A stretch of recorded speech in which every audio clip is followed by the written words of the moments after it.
So, Nicole, businesses must have been impacted by COVID to qualify for these loans.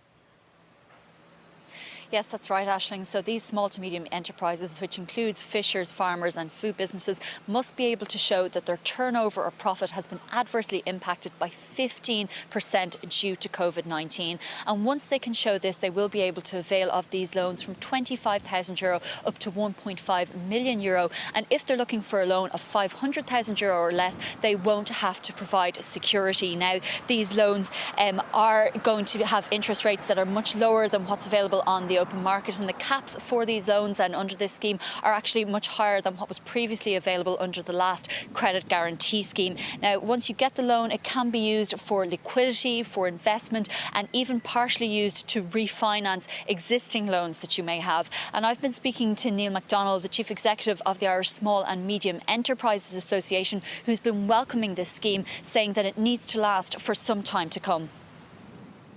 We've been in a low interest rate environment for a very long time. That doesn't mean that SMEs have been able to access low cost credit, and typically in Ireland we've been paying 1.5%, 2% more than equivalent businesses around the EU.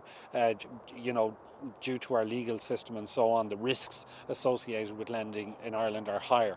The availability of this scheme to SMEs will take at least 1% off the cost of that borrowing. We hope that the availability of this affordable line of credit will allow them to get back on their feet, even at a time when we're going into relatively high inflation and other headwinds, from the war in Ukraine and so on. And separately, Nicole, a survey out today makes for interesting reading on people's attitudes towards the pandemic and to vaccines.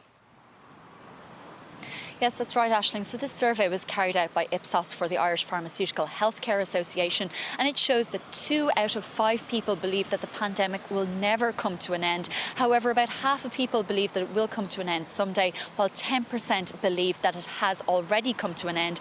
It also has some interesting figures in relation to what people feel about vaccines. In this survey, it found that 4 out of 5 people believe that vaccines in general are effective, and 3/4 trust the medical evidence and medical research in relation to vaccines.